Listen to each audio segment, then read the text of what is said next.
Le nouveau gouvernement annoncé mardi est marqué par le maintien de ceux qu'on pourrait qualifier de constantes de l'exécutif Ouattara, des figures emblématiques qui, par leur engagement aux côtés du président de la République et des sacrifices consentis, sont considérés comme des personnalités que l'on s'attend à voir figurer dans le gouvernement du président Ouattara jusqu'à la fin de son mandat en 2025.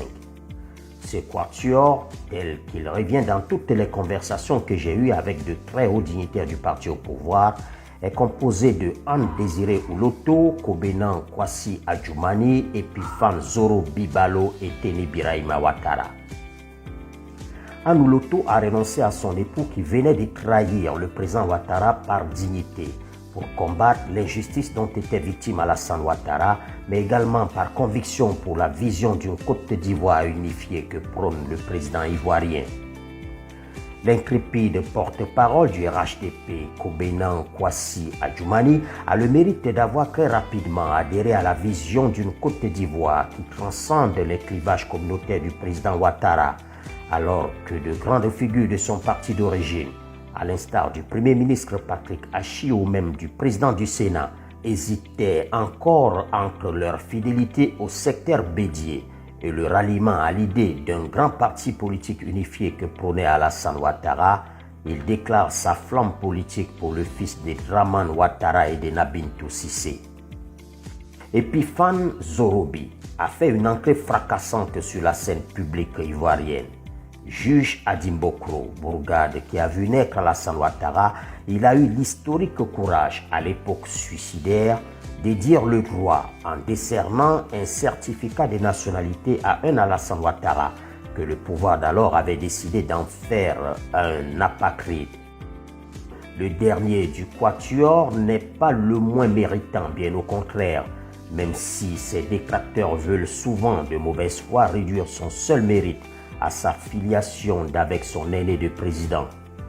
Responsable des finances du parti qui a soutenu la longue lutte politique qui a conduit à l'élection d'Alassane Ouattara en 2010, Teni Birahima Ouattara a connu toutes sortes de brimades et même l'exil comme son frère.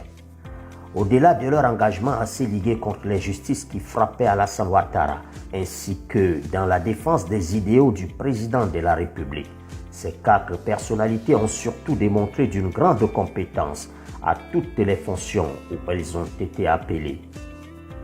À l'exception des quatre cités, le sentiment qui résume le mieux celui d'une très large majorité des Ivoiriens à la suite de l'annonce du nouveau gouvernement est la déception. En effet, pour diverses raisons, les Ivoiriens s'attendaient à un changement en profondeur de gouvernement plutôt qu'à un réaménagement qui s'est traduit par une simple réduction de la taille de l'exécutif. On reprend les mêmes et on recommence. Et pourtant, ce ne sont pas les raisons d'un vrai changement qui manquaient. J'ai discuté avec plus d'une dizaine de membres influents des organes dirigeants du RHDP, parcouru les réactions sur les réseaux sociaux de plusieurs centaines de militants et la déception est palpable. Au ministère des Affaires étrangères et au niveau des représentations diplomatiques où j'ai baladé mes oreilles, l'on était partagé entre la colère et le découragement. Écoutez, je vais rompre mon jeûne et aller au lit digérer ma tristesse, m'a ainsi congédié un ambassadeur de Côte d'Ivoire dans un pays occidental. Puis d'ajouter avant de raccrocher. C'est à se demander ce qu'elle a fait manger au président pour qu'il la maintienne après toute l'incompétence dont elle a fait preuve. Fin de citation. L'allusion à la reconduction de Kandja Camara au ministère des Affaires étrangères est sans équivoque. Un autre diplomate en poste à l'étranger avec qui j'ai échangé par email s'est montré moins nuancé. Dire qu'on l'a maintenu à ses postes après le scandale de la nomination de son époux à New York est insupportable. Au ministère des Affaires étrangères même, ceux des agents qui ont accepté de me parler ne cachaient pas leur amertume, voire même de la colère. C'est également l'incompréhension qui anime une grande majorité des partisans du président de la République devant la décision de ramener dans le gouvernement Mamadou Sangafoua Coulibaly, renvoyé de l'exécutif il y a moins de 2 ans, pour fidélité assumée à l'égard du rebelle Guillaume Soro. Pire, lui qui n'a aucune compétence dans ce domaine, remplace au ministère des Mines, du Pétrole et de l'Énergie un technocrate pétri d'expérience dans le secteur. La pilule passe d'autant plus mal chez les proches de feu le Premier ministre Amadou Gon Coulibaly que M. Sangafoua n'a jamais reconnu le leadership du disparu à Korogo, où il s'est même souvent opposé au défunt enfant chouchou du président Ouattara. Bon sang, il n'y a pas que Sangafoua dans ce pays. C'est emporté un cadre du pouvoir qui a bien voulu se confier à moi. De façon générale, il nous semble que le président Ouattara n'a pas pris la juste mesure de la soif des changements de certains de ses fidèles parmi les fidèles.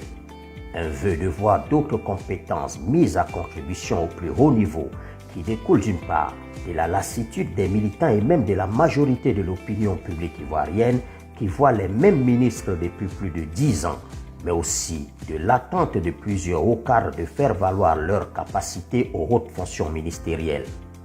La forte attente de profonds bouleversements au niveau de l'exécutif s'explique aussi par l'incompétence et ou le manque de probité morale de certains ministres dont on estime qu'ils ne doivent désormais leur maintien dans l'exécutif qu'à des relations privilégiées, réelles ou supposées, qu'ils entretiennent avec le président Ouattara et ou avec la première dame.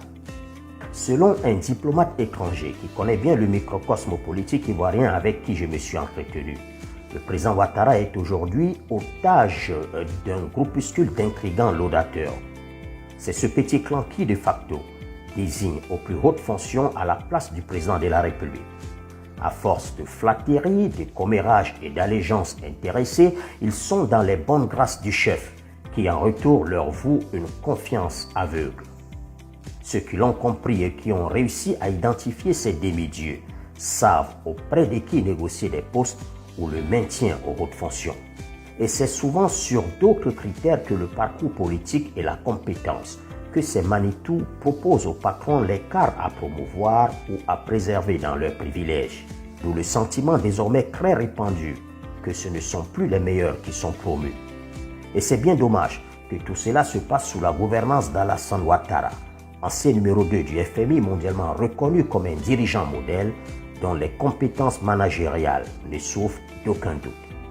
En conclusion, et à notre humble avis, la question n'est pas de savoir si les frustrations et critiques, pour le moment diffuses, sont justifiées.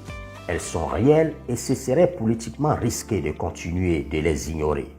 Elles doivent au contraire être prises en charge au plus haut niveau, au risque de voir le fort soutien dont jouit le régime s'effriter progressivement. Ce qui est vrai est vrai.